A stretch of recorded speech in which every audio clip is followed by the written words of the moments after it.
Oh no, let's get drunk and walk for show. Nigga, stop running your mouth. Let's go. Acting like you never seen a big people. All these bitches in here. Oh no, let's get drunk and walk for show. Stop running your mouth. Let's go. Acting like you never seen a big before. All these bitches in here.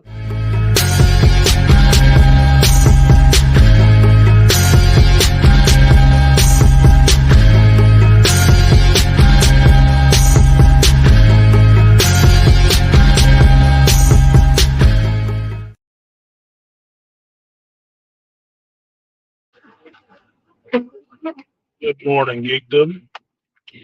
It's time for the fastest live stream west of the Mississippi. Artisan MC, and this is Cartisan MC. Dreamscapes Part 2. So, as I'm inclined to believe that what I have observed is that people are having a lot of really fitful dreams right now in January. And good brother Malika, last time I was doing this dreamscape, well, actually pointed out something that made me think that some of the shared dreams that were happening with me and a couple people around me could have been because it was all water signs interacting together, which I'm inclined to believe. Right? But I will say that your dreams, what we talked about before, is your subconscious, right? Stuff in your subconscious. And it is a way to figure out certain things because while you dream, you are basically running through simulations. You can run through simulations. Right? And it can help you figure certain things out. My earliest experience with doing this was back in the 80s. Earliest memory of doing this. No bullshit. Right? My mother had bought us the Super NES system, not Super, excuse me, the NES system, Nintendo Entertainment System, first one, very first one. And I got to play Super Mario Brothers. And I was stuck at Bowser. I think it was in like World 3 or something like that, into World 3. I couldn't figure out how to beat him, and I was frustrated. I was frustrated as shit because the way I am, once I get frustrated on something, I will stay at that shit like a drop of water on a rock, dude. I will stay at it until I wear it down, right? John Henry is, straight up. Now, my mother heard me in there frustrated, told me I need to turn that shit off and go to bed. I went to bed. Begrudgingly went to bed. And in doing so, I still had my brain plugged into that damn game. Right?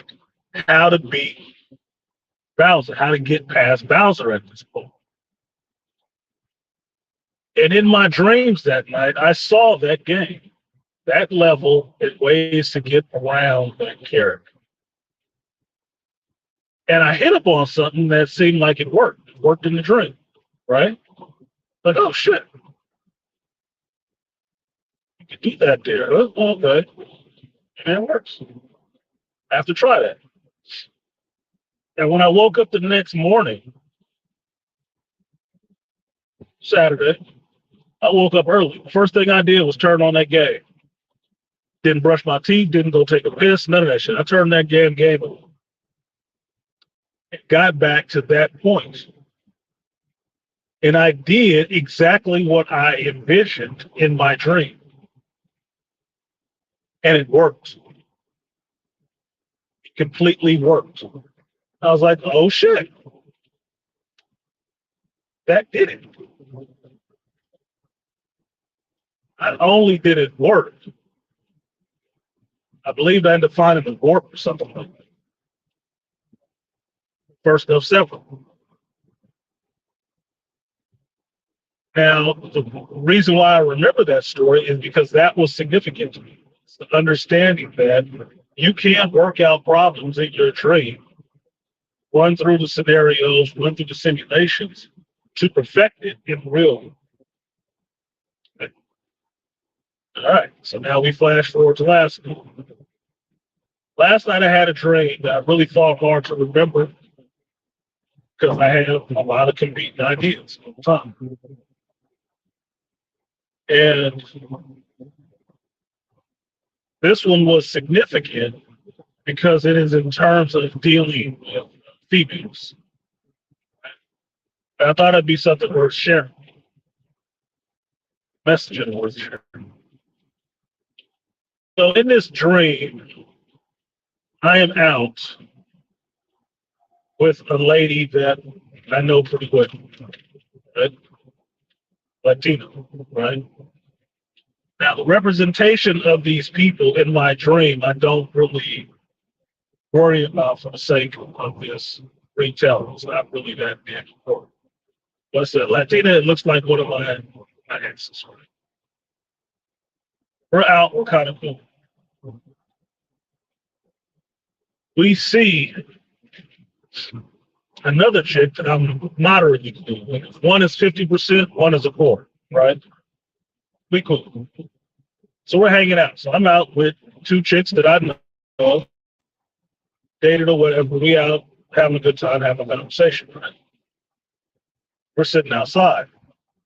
Now, across the street, excuse me, the second person that's there with me is Caucasian, right?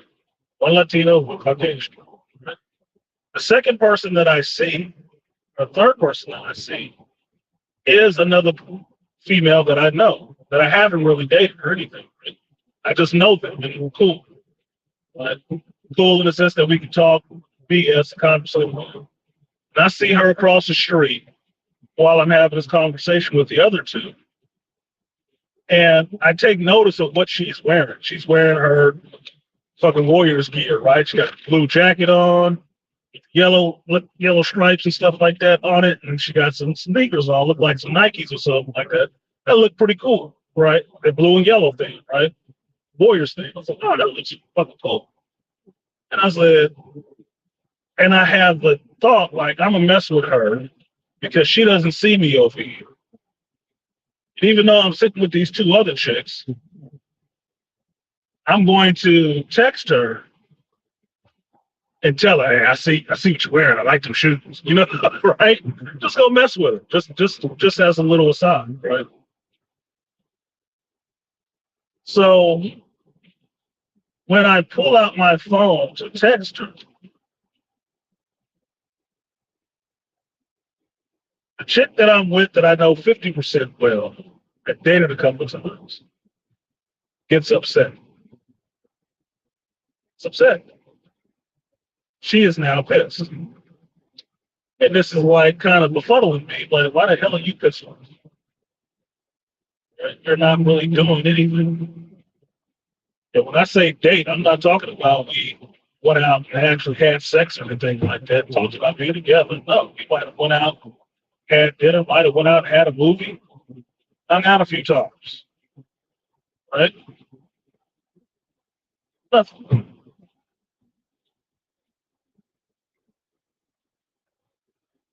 But she gets highly upset. And I end up having a conversation with her.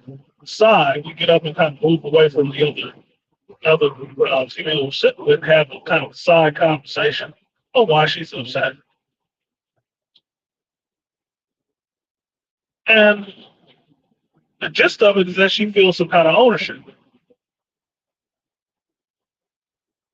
and makes demands. You can't talk to this person, you can't see them, I need to see your phone, all this shit. And I'm really looking at her like, what the fuck are you talking to? Right? But at the same time, I'm introspectively thinking about how it is that females can try to take ownership over you. because they stand in proximity to you, they automatically believe that that gives them some kind of control, leeway, or say so over you as a known person, what you do and what you don't do. Now, buck against that. Well, but hey, got a crack. No, I do not accept a lot of female authority telling me what I can and cannot do. That is not the way to my heart. Damn sure ain't. Get a lot of things, but that you are not getting my heart fresh. I'm sitting there having this conversation with this person about this idea and understanding that it's something that I think brothers need to remember is that you have complete agency over what it is that you do. It is on no one else to decide for you as you are an adult. No female, no man. What you do, what you don't do, and how you do it, unless under certain circumstances. At work, you may deal with that a bit if you don't work for yourself. Work for yourself, state or some kind of federal will come in and tell you certain things you can and cannot do. You know, your rules of the road, right? There are certain areas that you will have to see a little bit of say so,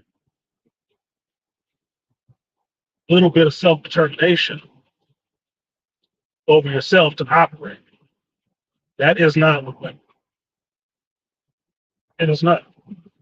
Now, Roger was talking about this yesterday, or at least the stream I was listening to. I was listening to it yesterday about agency, right? And losing that agency. Men don't have to give up agency.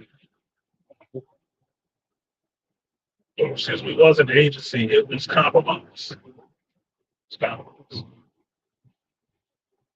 And he's talking about women compromising, understanding how to compromise. And the reason why most of these women are single is because they do not know how to compromise. That means you're no good in a relationship, which is true. But men, for the most part, do not have to compromise. You realize some of the most successful men in the world are uncompromising because that lack or that ability to know where to compromise and where not to in a standard is what makes them successful.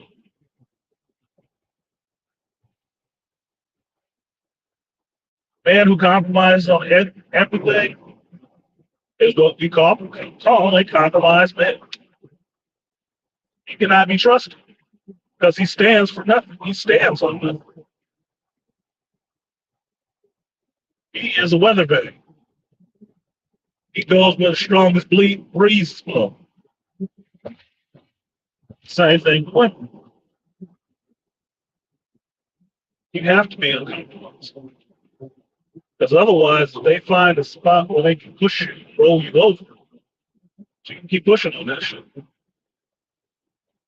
She's going to do it until she gets bored, and then she's going to move on to somebody else. Or, opposite will happen. She will understand that you are not easily pushed over. And she will move on because it's too difficult. Which is also fine because that's not the chick you want to fuck with anyway. It's not the one for you. She's looking for the easy part. And somewhere where she doesn't have to put that work in. So this dream in and of itself was interested in pointing out the fact that you have to be out in the sense that you have to stick to what you know is best for you. And if what's best for you is having several interactions at different levels, so no one can actually pigeonhole you and cut off your peace, your happiness, like Dr. T was talking about last night, then that's what the fuck you need to do. You need to hold to. Because in this dream, I was not stressed and upset until until the one decided everyone else needed to go away. And that is what needed to happen for her to feel comfortable. At 50% involvement. One of the things I told her was about her level of investment. Her level of investment in me ain't high. It ain't over 50% on anything. So why the fuck would I listen to you? And what it did was it harkened back to the conversation I had earlier in the day over text message with a friend who didn't want to believe or wanted to lump men into the same category of as long as you are attractive, somebody will pick you up and take care of you. That attractive people are manipulative. And that it's not true that only women benefit from it. I'm like, well, shit. Now, she did get down to having a ad hominem attack, saying it was ignorant for me to think that, really. And I told her it was ignorant to see reality, see examples all around you, and then want to deny it. That's cognitive dissonance.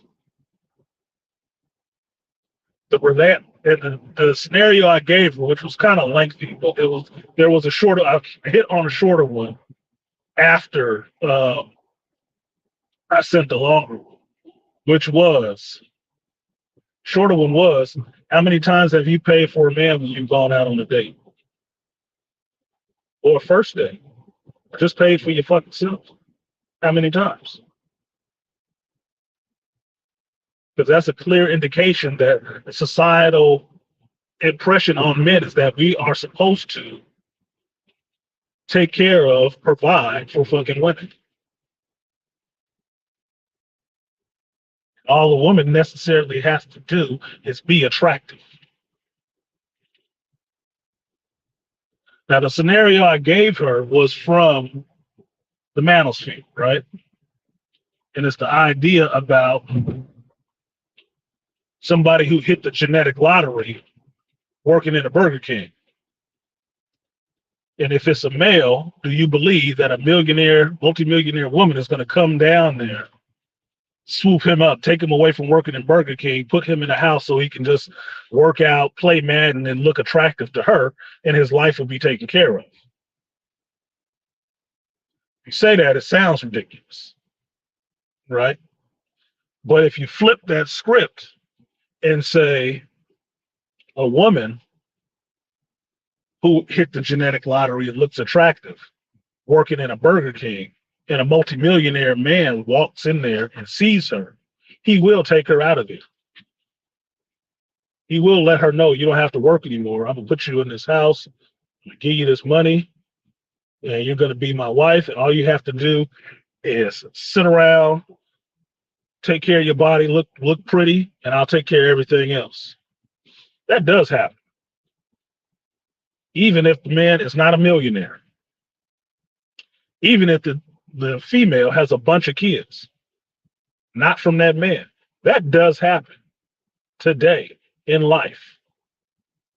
And it's examples of it all around. So for my friend to push that analogy, oh no, men do it too. No, men don't. Men do not have it like that in life. That is not what men have. If that was the case, you wouldn't see so many homeless ones.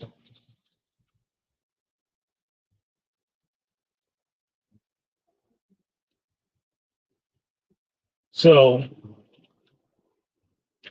that conversation or that disquiet about that conversation is what fed into that dream. But people believing, or women believing, that you need to deny the reality of a situation to make them feel comfortable, because they're comfortable with the delusion and not with the reality.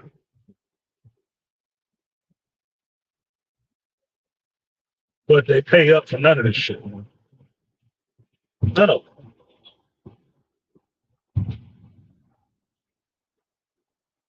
So I thought it was an interesting idea that I needed to hold on to and remember to share is that you as a man do need to be uncompromising in some ways.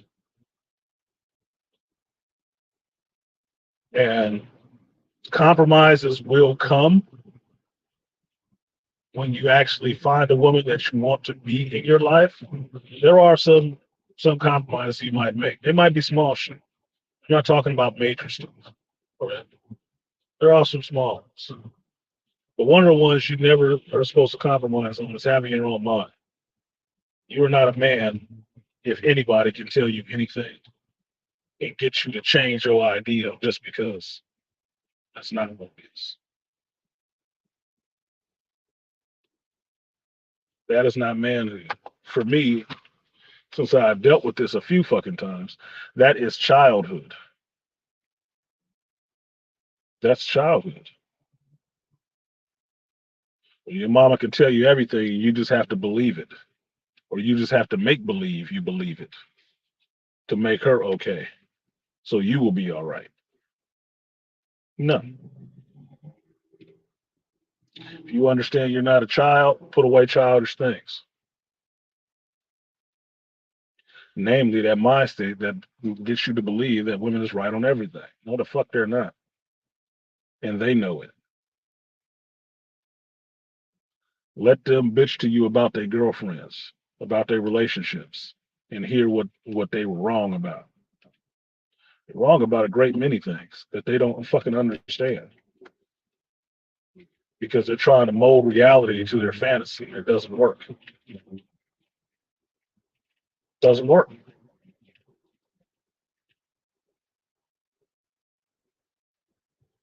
Unless you get with a man who can mold reality to what he wants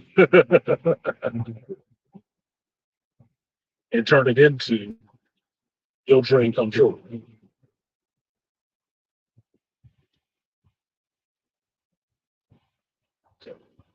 With that, I'm gonna go ahead and get out of here. Like, share, subscribe, support the stream. Feel so. I'm Artisan MC, and I'll see you guys next time. Peace.